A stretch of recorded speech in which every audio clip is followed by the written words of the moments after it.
আমি খুব ভালো করেই জানি কোর্টের বাইরে ব্যান্ড পড়া যায় না, কিন্তু তারপরেও আমি কেন পড়েছি সেটা আমি যেমন ভালো জানি, আমি আশা করি মাননীয় স্পিকার আপনিও বুঝতে পারছেন আমি কেন ব্যান্ড পড়ে এসেছি।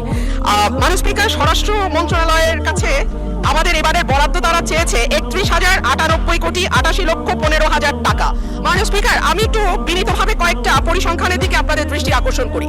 মার্চ এবং এপ্রিল মাসে সারা দেশে হত্যাকাণ্ড রেকর্ড করা হয় 605টি। অন্যান্য অপরাধ একই সময় 294টি ছিনতাই, 90টি ডাকাতি, 196টি অপহরণ, 2214টি চুরির ঘটনা, 129টি পুলিশের আক্রান্ত হবার ঘটনা ঘটেছে। নারী ও শিশু নির্যাতন 2 মাসে 3496টি নথিভুক্ত করা হয়েছে এবং সারা দেশে প্রতিদিনে গড়ে 10টির বেশি খুনের ঘটনা ঘটছে, খবর দিচ্ছে ডেইলি স্টার এবং বণিক বার্তা।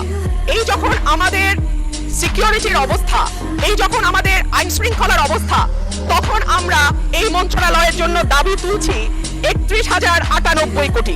মাননীয় স্পিকার, পাশের থেকে আমার একজন সহকর্মী বলছেন এটা আরো বেশি হওয়া উচিত।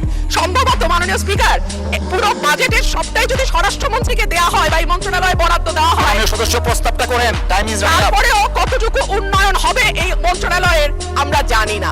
স্বরাষ্ট্রমন্ত্রী যখন বক্তব্য দেন সারা দেশ মুগ্ধ হয়ে শুনে। মাননীয় স্পিকার, আমি একজন আইনের শিক্ষার্থী, আমিও ওনার ডিবেট মুগ্ধ হয়ে শুনি, কিন্তু ওনার এই মুগ্ধতা যদি উনি ওনার মন্ত্রণালয়ে ছড়িয়ে দিতে পারতেন এবং তার মন্ত্রণালয়ের কাজের মাধ্যমে, তাহলে আর এটি ছাঁটাই করে 1 টাকা করার প্রস্তাব আমি রাখতাম না।